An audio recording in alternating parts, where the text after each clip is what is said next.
আসসালামু আলাইকুম viewers, chicken 65 এর ফুল রেসিপি নিয়ে চলে এলাম। সাথেই থাকুন, পুরো রেসিপিটা আপনাদের জন্য থাকছে। যে চিকেন ব্রেস্টগুলো, বোনলেস চিকেন এভাবে ছোট ছোট করে কেটে নিয়েছি। তো কি কি লাগবে সে প্রসেসটা আপনাদেরকে দেখিয়ে দিচ্ছি। এই যে প্রথমে লবণ আন্দাজ মতো নিয়ে নিচ্ছি, 1 চামচের মতো লেগেছে। এখানে আমি প্রায় 3 পাউন্ড 3.5 পাউন্ড চিকেন নিয়েছি। তারপরে টক দই দিব 3-4 টেবিল চামচের মতো। এরপর আদা বাটা, রসুন বাটা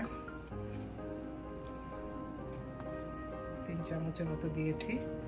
এখানে শুকনো মরিচের গুঁড়ো আমাদের লাগবে, তো 1 টেবিল চামচের মতো দিয়ে দিলাম। তারপরে যেটা লাগবে গোলমরিচের গুঁড়ো, ব্ল্যাক পেপার, তো এটাও দিয়ে দেবো 1 চামচের মতো। আপনাদের যদি গুঁড়ো করা থাকে তা আপনারা সেটা ব্যবহার করতে পারেন, আর আমি ফ্রেশটাই দিই। তারপরে আমাদের রেড ফুড কালারও লাগবে পাশাপাশি, এটা দিয়ে দিলাম। এরপরে কর্ন স্টার্চ, যেটা আমরা সুপে ব্যবহার করি, সেটা আমাদের লাগবে। তো এটাও আমি প্রায় 2 টেবিল চামচের মতো দিলাম আপাতত, করে লাগলে আরও ইউজ করব। 1 চামচ 1.5 চামচের মতো আমি রাইস ফ্লাওয়ার, চালের আটা দিব। এটা দিলে অনেক ক্রিস্পি হবে জিনিসটা। আর একটা ডিম ইউজ করবো।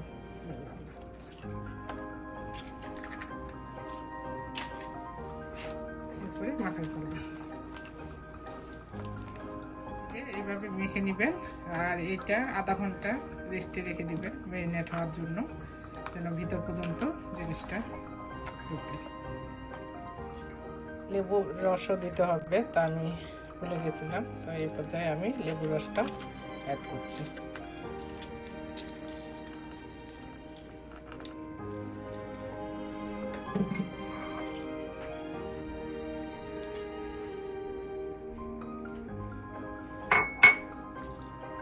আরও আমাদের যেটা লাগবে কাঁচামরিচ, রসুন, কারি পাতা। এটা ইন্ডিয়াতে হয়, আমাদের এখানে নিউ ইয়র্কে পাওয়া যায় প্যাকেটে। আমরা একটা গ্রেভি তৈরি করব, এর জন্য আমার ইয়োগার্ট লাগবে।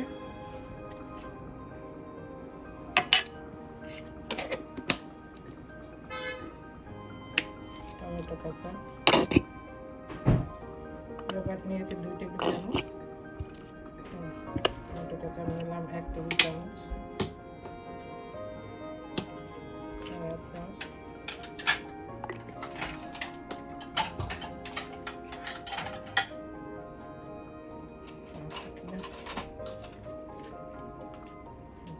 চিলি সস দিয়ে দেবো 1 চামচের মতো।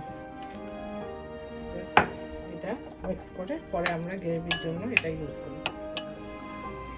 চিকেন আমার মেরিনেট হয়ে গিয়েছে।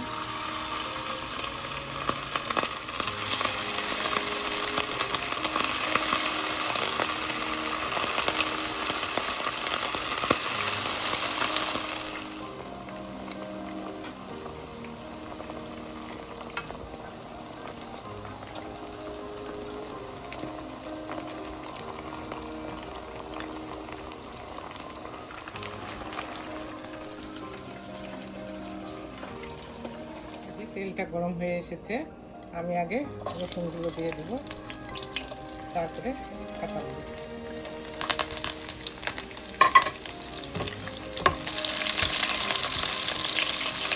হালকা করে ভেজে নেব। ভাজার পরে আমরা এই যে কারি পাতাগুলো দিয়ে দেবো। অনেক ফুটবে। তো এই যে সসটা করে রেখেছিলাম, সেটাও দিয়ে দেবো।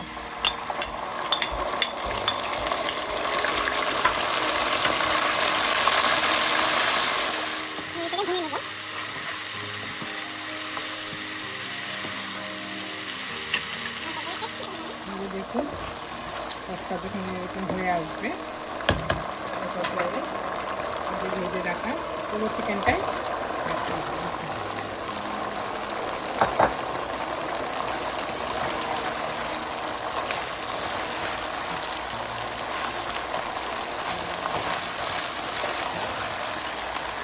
চিকেন 65টা আসলে ইন্ডিয়ান একটা ডিশ।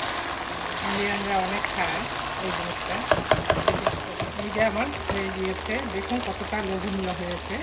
আপনারা অবশ্যই বাসায় ট্রাই করে দেখবেন, যেভাবে আমি দেখিয়েছি ফলো করলে পুরো রেসিপিটা এক্সাক্ট সেম হবে।